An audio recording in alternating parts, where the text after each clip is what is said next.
प्रभु यीशु मसीह के सामर्थी नाम में सभी को जय मसीह की। स्वागत है आपका परमेश्वर की हजूरी में और मैं आशा करती हूँ कि आप सब आशीषित होंगे। आज के वीडियो में हम देखेंगे कि परमेश्वर ने आपको फल लाने के लिए चुना है। खुदा के दास के द्वारा हम सीखेंगे कि कौन से पाप हमें महान बनने से रोकते हैं। आज हम जानेंगे कि हमारे जीवन में उलझाने वाले पाप कौन से हैं। तो चलिए सुनते हैं खुदा के दास के द्वारा इस वीडियो में। सब जन खोलेंगे इब्रानियों की पुस्तक, उसका 12 बाब, उसकी 1 आयत। नए नियम में इब्रानियों की पुस्तक, उसका 12 बाब, उसकी 1 आयत। इस कारण कि जब गवाहों का एक ऐसा बड़ा बादल हमको घेरे हुए है, तो आओ हर एक रोकने वाली वस्तु और उलझाने वाले पाप को दूर करके वह दौड़ जिसमें हमें दौड़ना है, धीरज से दौड़ें। अपनी बाइबल को पढ़ो फिर से, मैं दोबारा पढ़ता हूं। इस कारण जबकि गवाहों का एक बड़ा बादल हमको घेरे हुए हैं, तो आओ हर एक रोकने वाली वस्तु और उलझाने वाले पाप को दूर करके वह दौड़ जिसमें हमें दौड़ना है, धीरज से दौड़ें। सब ऊंची आवाज से बोलो आमीन। अपने पड़ोसी को बोलो ध्यान से दौड़, धीरज से दौड़, क्योंकि तू एक दौड़ में है। आमीन। उसने कहा कि तुम्हारे पास गवाहों का एक बड़ा बादल तुमको घेरे हुए हैं, इसलिए तुम हर एक उलझाने वाले पाप को, अपने पड़ोसी को बोलो पाप उलझाने वाला है। लिखा हर एक रोकने वाली वस्तु और उलझाने वाले पाप को दूर करके वह दौड़ जिसमें तुम्हें दौड़ना है, तुम धीरज से दौड़ो। भजन संहिता 40 उसकी 12 आयत में लिखा, दाऊद ने कहा, मेरे पापों के कारण, मेरे अधर्म के कामों के कारण मेरा हृदय टूट गया, मेरा दिल टूट गया। और इस वचन में लिखा कि तुम उलझाने वाले पाप को दूर करो, हर एक रोकने वाली वस्तु को दूर करो और वो दौड़ जो मैंने तुम्हें दी है उसमें दौड़ो और जीतो।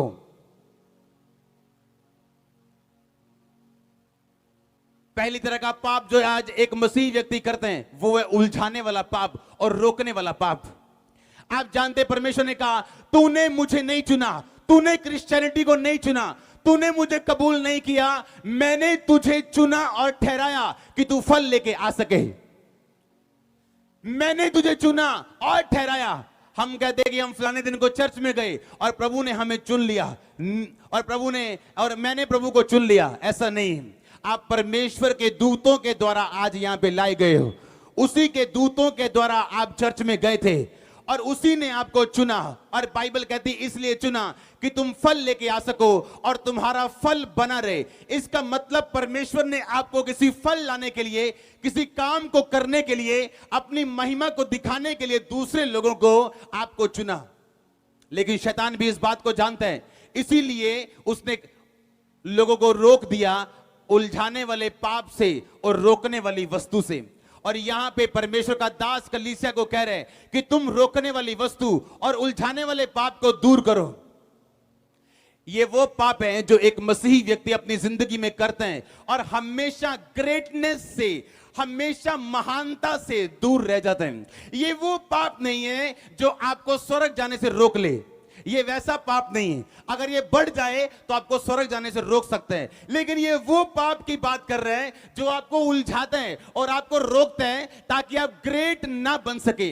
बाइबल कहती है यूसुफ जो था अपने भाइयों की बुराइयों का समाचार अपने पिता के पास लेके जाया करता था, यानी अपने भाइयों की सारी बातें पिता को बताता था कि पिता आज फलाने भाई ने तेरी भेड़ को बेच दिया और तुझसे झूठ बोला कि वो भेड़ को भेड़िया खा गया था, जबकि ये भाइयों ने भेड़ खाई है।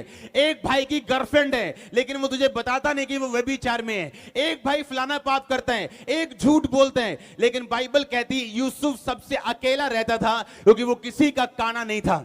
ऐसे पाप है क्रिश्चियन लोगों की लाइफ में जो आपको ग्रेट नहीं बनने देते, महान नहीं बनने देते। बाइबल बताती है यूसुफ की जिंदगी बिल्कुल साफ थी और पाक थी, इसीलिए परमेश्वर ने यूसुफ को चुना मिस्र देश में प्रधानमंत्री होने के लिए। और परमेश्वर ने एक प्रोसेस से निकलने के बाद, एक परीक्षा से निकलने के बाद यूसुफ को उस देश का प्रधानमंत्री बनाया। उसके भाई जी तो रहे थे, लेकिन वो महानता वाला जीवन नहीं जो यूसुफ जी रहा था।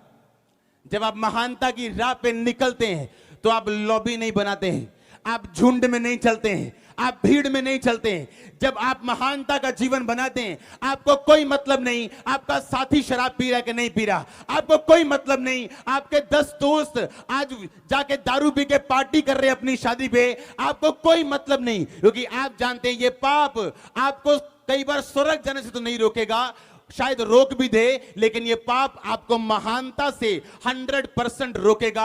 आप क्रिश्चियन तो होंगे यूसुफ के बाकी भाइयों की तरह, लेकिन एक इफेक्टिव क्रिश्चियन नहीं होंगे, एक असरदार मसीह नहीं होंगे, एक गवाही पाए हुए मसीह नहीं होंगे, आप एक महान मसीह कभी नहीं होंगे अगर ये पाप आपकी जिंदगी में रहा तो। ये पहला पाप है, उलझाने वाला पाप, रोकने वाली वस्तु, जो परमेश्वर के दास ने कलीसिया को बोली कि ये वो पाप है जो तुम्हें महान बनने से रोकता है।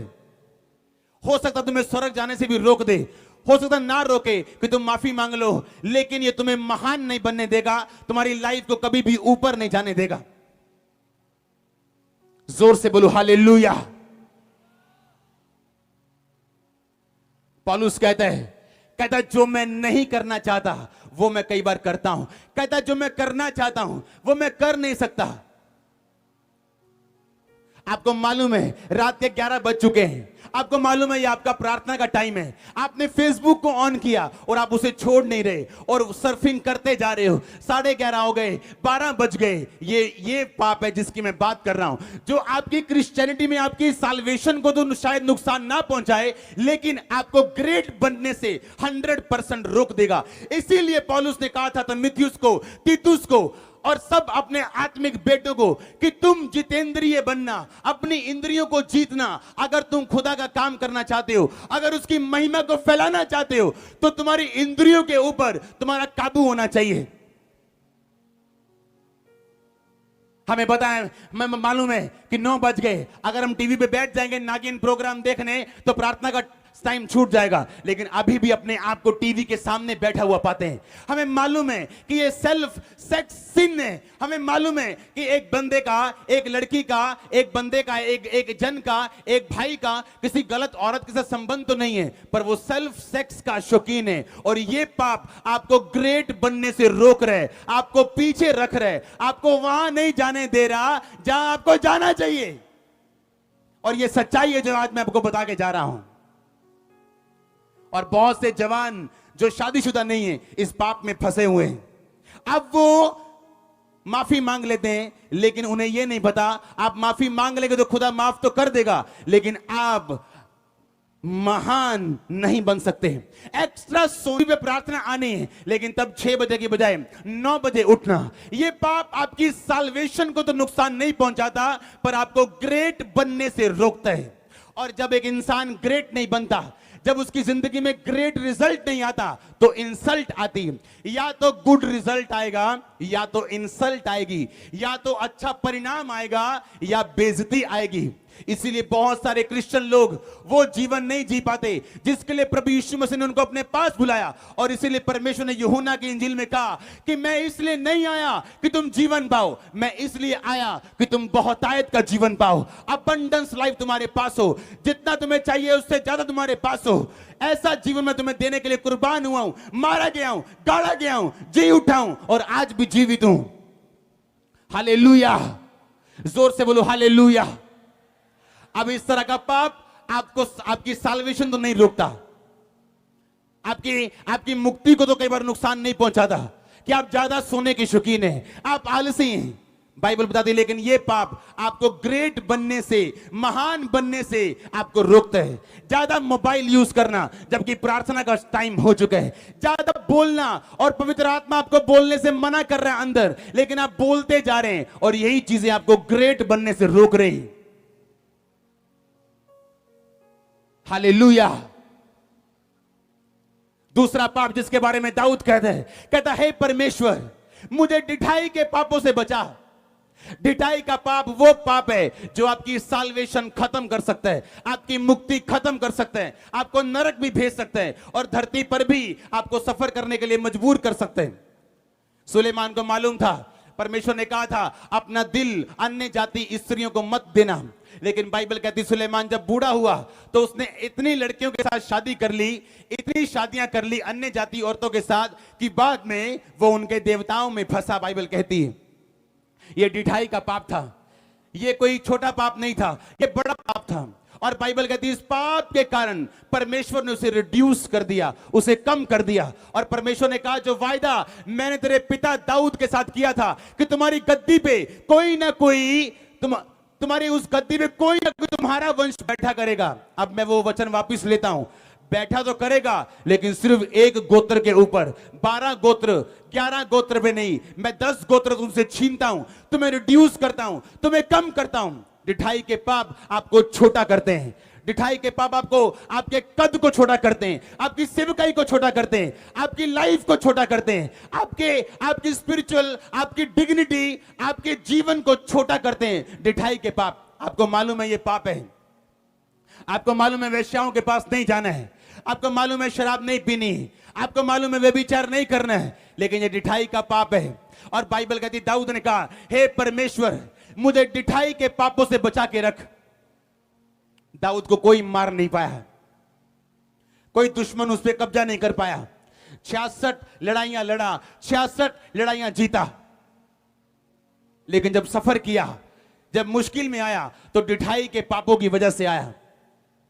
मालूम था बैशेबा दूसरे की वाइफ है, फिर भी उसके साथ सोया। और बाइबल कहती इसके कारण परमेश्वर ने कहा मैंने तुझे माफ किया। क्यों? क्योंकि तूने माफी मांगी। पर माफी मांगने से, माफ होने से इसका मतलब यह नहीं कि तुम्हें इस पाप का असर नहीं होगा। परमेश्वर ने आपको बोला इस आग में उंगली डालना पाप है, मत डालना। पर आप उस आग को देख के बहुत खुश हो गए, एक्साइटेड हो गए और आग में उंगली डाल दी। और आपने कहा परमेश्वर मुझे माफ कर दो, आगे से आग में उंगली नहीं डालूंगा। परमेश्वर ने कहा जा, मैंने तुझे माफ किया क्योंकि मैं माफ करने वाला और दयालु परमेश्वर हूं। पर क्या आपकी उंगली जली कि नहीं जली? बताओ, सुना नहीं मेरे को? जली कि नहीं जली? प्रभु ने आपको माफ तो कर दिया, पर आपकी उंगली जली कि नहीं जली?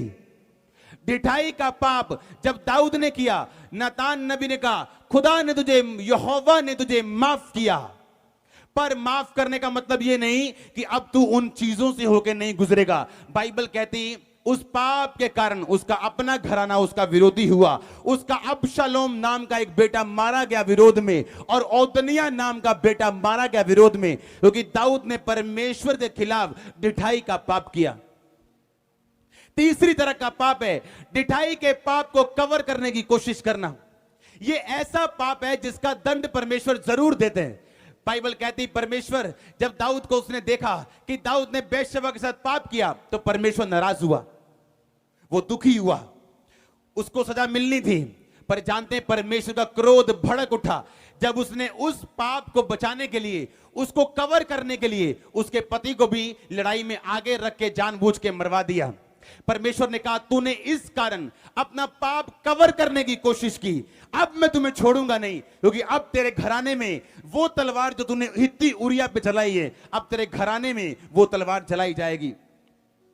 ऐसा पाप जो आप करते हैं, उस पाप से परमेश्वर नाराज होता है।